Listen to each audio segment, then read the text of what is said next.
Hello and welcome back to my channel. আশা করি সবাই ভালো আছো, সুস্থ আছো, অ্যাজ অলওয়েজ খুব আনন্দে আছো। তো বাঙালি ক্লাস 11-এর বাঙালির ভাষা সংস্কৃতির প্রথম চ্যাপ্টার বাঙালি নৃতাত্ত্বিক পরিচয় এর প্রথম পার্টটা পড়িয়ে বুঝিয়ে দেওয়া আছে। আজকে সেকেন্ড পার্ট 6 নম্বর পেজে বাঙালির নৃতাত্ত্বিক সত্তার অনুসন্ধান, এখান থেকে আজকে শুরু করব। যারা আজকের ভিডিওটা প্রথম দেখছো তাদের রিকোয়েস্ট, প্লিজ আগেরটা দেখে এসে আজকেরটা দেখো।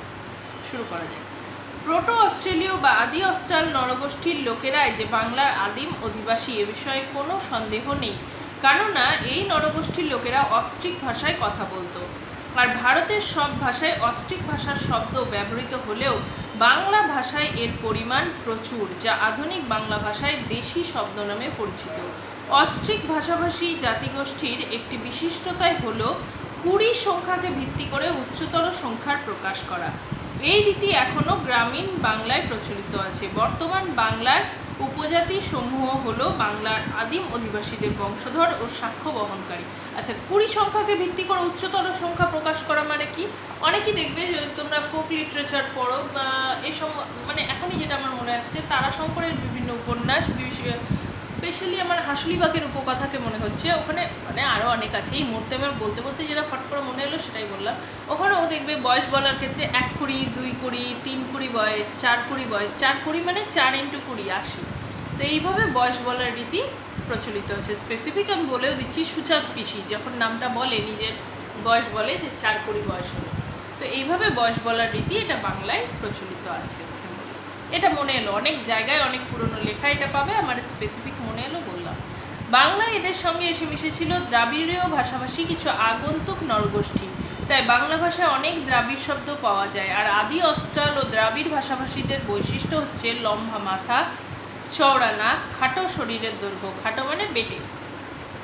এই বৈশিষ্ট্যতাগুলো আমাদের যত উচ্চ শ্রেণী থেকে নিম্ন শ্রেণীর দিকে যাব স্পষ্ট প্রতীয়মান হতে দেখব।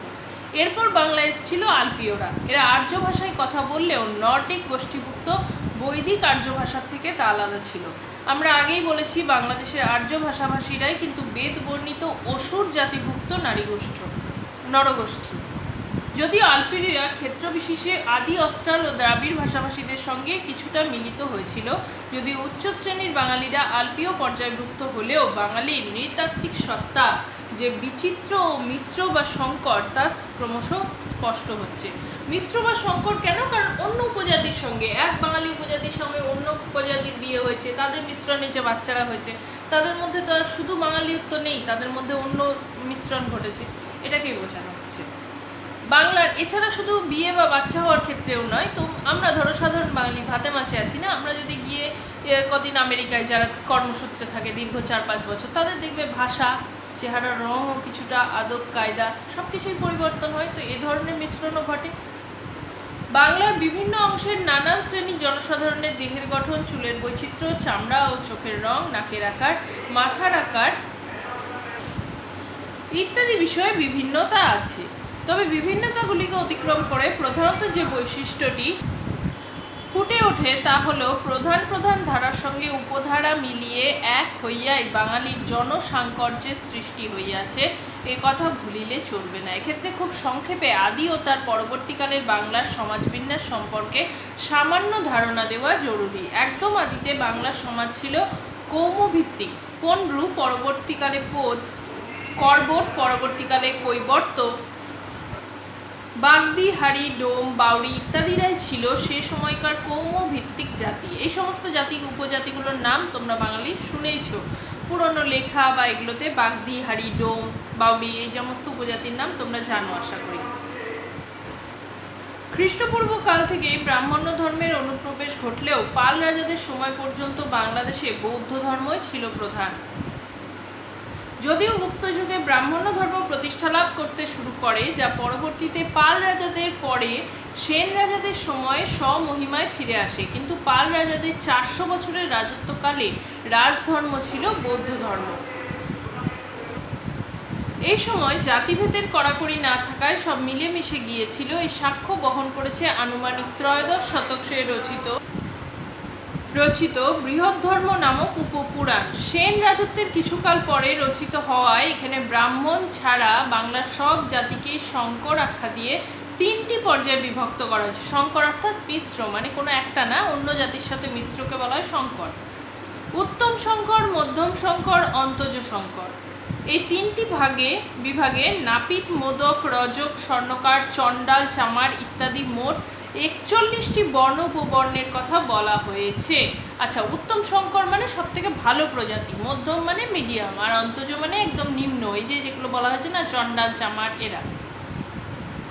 এখানে মনে রাখা প্রয়োজন, বৃহদ্ধর্ম, ব্রহ্মকৈবর্ত প্রভৃতি পুরাণগুলি অনেকাংশেই ব্রাহ্মণদের রচনা হওয়ায় ব্রাহ্মণ্য বর্ণের বিশুদ্ধতা রক্ষার প্রয়োজনে তাদের সংমিশ্রণের কথা এড়িয়ে যাওয়া হয়েছে। কারণ এগুলো ব্রাহ্মণরা রচিত করেছিল, তাই এখানে মিশ্রণের কথা এড়িয়ে গিয়েছে। কারণ ব্রাহ্মণ নিজেরা রচনা করেছে, তারা কি বলবে আমাদের জাতির মধ্যে কোনো মিশ্রণ আছে? তারা সংমিশ্রণের কথাটা এড়িয়ে গেছে।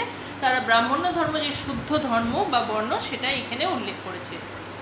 কিন্তু নৃতাত্ত্বিক বিশ্লেষণে একথা প্রমাণিত, উচ্চবর্ণের ব্রাহ্মণরাও আসলে পুরাণে বর্ণিত উত্তম ও মধ্যম সংকর জাতির মতোই বিবিধ সংমিশ্রণের ফসল। কেননা বিভিন্ন জাতি বা বর্ণ আসলে নানা বর্ণ উপবর্ণের অনুলোম কিংবা প্রতিলোম বিবাহের ফলেই সৃষ্টি হয়েছে, যেটা আমি আগেই বললাম। কারণ এভাবে তো হয় না, কোনো না কোনো একটা মিশ্রণ হয়েছে, অন্য এক জাতির সাথে আরেক জাতির বিয়ে হয়েছে, সেই জাতিটা এক কখনোই থাকা সম্ভব না, এটা কোনো জাত কোনো ধর্মেই বলতে পারবে না। পুরাণ বা শাস্ত্রে উল্লিখিত অনেক জাতিরই বাস্তব অস্তিত্ব বাংলায় ছিল না, যেমন ক্ষত্রিয় বা বৈশ্য। কিন্তু তা থেকে এই সত্য স্পষ্ট বোঝা যায়, বাংলার জাতিসমূহ যে মাত্র নানা জাতির রক্তের মিশ্রণের ফসল তা নয়, পুনর্মিশ্রণের ফল। শুধু মিশ্রণ না, সেই মিশ্রণের সঙ্গে আবার অন্যদের মিশ্রণ হয়ে যে পুনর্মিশ্রণ, তারপর নৃতাত্ত্বিকরা বাংলার জনসময়ে যে সমস্ত পরিমাপ গ্রহণ করেছেন তা থেকে মনে হতে পারে এরা কেউই গোল মাথার নয়, বরং মাঝারি আকারের মাথার লোক। তা হওয়ায় স্বাভাবিক, কেননা আলপীয়দের সঙ্গে দেশজ লম্বা মাথার নরগোষ্ঠীর সংমিশ্রণ ঘটেছিল, আমরা আগেই বলেছি। আর এই সংমিশ্রণ গড় মাপকে প্রভাবিত করেছে। কিন্তু শীর্ষসূচক সংখ্যার বিস্তৃতির দিকে নজর দিয়ে নৃতাত্ত্বিকেরা প্রমাণ করেছেন উত্তর বা দক্ষিণ রাঢ়ী, বারেন্দ্র এইসব পর্যায়ের ব্রাহ্মণদের মধ্যে গোল মাথার একটা ধারা অবশ্যই খুঁজে পাওয়া যাচ্ছে। এইভাবে পরিমাপের কিছুটা হেরফের সত্ত্বেও যে সমস্ত জাতিকে নৃতত্ত্ববিদরা একই নৃতাত্ত্বিক পর্যায়ভুক্ত বলে মনে করেন তারা হলো ব্রাহ্মণ, বৈদ্য, কায়স্থ ও সদ্য, গোয়ালা, কৈবর্ত, পোদ, সাঁওতাল, মুন্ডা, মালপাহাড়িয়া প্রভৃতি উপজাতি সমূহ।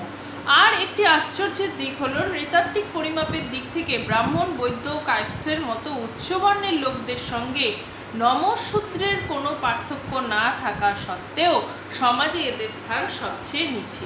বোঝা যাচ্ছে? কারণ এদেরকে সব থেকে নিচে ভাবা হয়, কিন্তু এদের মধ্যে কোনো পার্থক্য নেই। কেন? এই ঘটনার প্রকৃত যুক্তি হয়তো প্রচ্ছন্ন আছে বাঙালির সমাজ রাজনৈতিক ইতিহাসের গর্ভে। কেননা নৃতত্ত্বের কোনো যুক্তি নেই। এইরকমভাবে নৃতাত্ত্বিক যুক্তিতে বাঙালির হিন্দু ও বাঙালি মুসলিমরা প্রায় সমগোত্রী। এছাড়া উপজাতিগুলির আলোচনাকালে তাদের মোটামুটি প্রধান দুটি ভাগে ভাগ করা যায়। তাহলে বোঝা যাচ্ছে যে নৃতাত্ত্বিক বৈশিষ্ট্য মানে চেহারার রং, দেহের গড়ন, দেহের আকার, রং, এই দিক দিয়ে ব্রাহ্মণ, হিন্দু এবং বৈশ্য, শূদ্র যে নিতু, তাদের মধ্যেও কোনো ভেদাভেদ নেই, এবং বাঙালি, হিন্দু আর মুসলমানের মধ্যেও কোনো ভেদাভেদ নেই। তাহলে এই ভেদাভেদটা কোথায় তৈরি হয়েছে? সমাজ রাজনীতি। সমাজ রাজনীতি কাকে বলে? সেটা হচ্ছে যে আমি উচ্চ, তুমি নিচ, আমি এই কাজ করব, উঁচু উঁচু ভালো কাজ করব, তুমি নিচু তলার লোক, তুমি আমার হয়ে খেটে খাবে, আমি একটা জাত, তুমি আলাদা জাত, আমার ঠাকুর ধর্মবিশ্বাস আলাদা, তোমার ধর্মবিশ্বাস আলাদা, এই ভেদাভেদে তৈরি হয়েছে। চারিত্রিক গঠন, দৈহিক বৈশিষ্ট্য, ভাষাগত বৈশিষ্ট্য বা রক্তের দিক দিয়ে কোথাও কোনো অমিল কিন্তু নেই, সেটা নৃতাত্ত্বিকরা স্পষ্ট দেখিয়ে দিয়েছে। ভাগে ভাগ করা যায়। আদি অস্ত্রাল যেমন সাঁওতাল, মুন্ডা, হো, মহালি, করমালি, শবর, পাহাড়িয়া, বেদিয়া ইত্যাদি। আর দ্বিতীয় হচ্ছে মঙ্গোলীয়, লেপচা, মেচ, ভুটিয়া, রাভা, চাকমা ইত্যাদি। প্রথম যে ভাগটা সাঁওতাল, মুন্ডা, হো, এগুলো আমরা দেখি, আমাদের মধ্যে আছে জানি। পরবর্তীটা লেপচা, মেচ, ভুটিয়া, এগুলো আমরা ততটা হয়তো দেখি না বা পাহাড়িয়া অঞ্চলে আছে। নৃতাত্ত্বিকেরাও আরও দেখিয়েছেন উত্তরে জলপাইগুড়ি রাজবংশীয়দের মধ্যে কেমন মঙ্গোলীয় সংমিশ্রণ ঘটেছে, আর পশ্চিম দিনাজপুরের দ্রাবিড়ীয় সংমিশ্রণ ঘটেছে। সাঁওতাল ও মুন্ডাদের নৃতাত্ত্বিক পরিমাপ থেকে বাগদি ও বাউরিদের মধ্যে প্রকৃত আদি অস্ত্রাল প্রভাব দেখা যায়। আবার পোদ সম্প্রদায়ের নৃতাত্ত্বিক পরিমাপের সঙ্গে বাংলার মুসলমানদের তেমন কোনো তফাৎ পাওয়া যায় না। সুতরাং বাংলার জনসমূহের আলোচনাকালে জাতিগত বৈশিষ্ট্য নিরূপণের সময় আঞ্চলিক প্রাধান্যকে কখনোই অস্বীকার করা যায় না।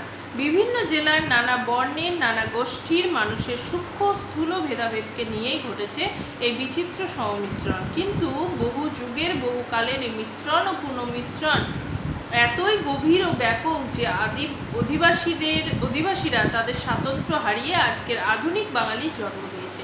এমনটা ভারতবর্ষের অন্য কোথাও এত ব্যাপকভাবে ঘটেনি। আর সমন্বয় সংমিশ্রণের এই বহমানতা আজও বিরামহীন এবং বাঙালির জীবনের চিরকালীন সত্য। মানে সংমিশ্রণ ঘটেছে এবং ঘটে চলেছে, এখনও সেটা বন্ধ হয়নি, এটা হয়েই চলেছে। তো চলো, এই চ্যাপ্টারটা তো শেষ। নেক্সট দিন এর ওপর ভিডিও হবে, মানে কোয়েশ্চেন আনসারের ওপর একটাই ভিডিও হবে, খুব বেশি প্রশ্নোত্তর এর থেকে নেই। তো একটা ভিডিও হলেই সেটা কমপ্লিট হয়ে যাবে। আশা করি কাজে লাগলো, ভালো লাগলো। যদি ভালো লাগে প্লিজ চ্যানেলটাকে লাইক শেয়ার সাবস্ক্রাইব করো। তোমাদের কোনো মতামত থাকলে, ভালো লাগলে কমেন্ট সেকশনে অবশ্যই জানিও। দেখা হবে নেক্সট দিন নতুন একটা ব্লগের সাথে।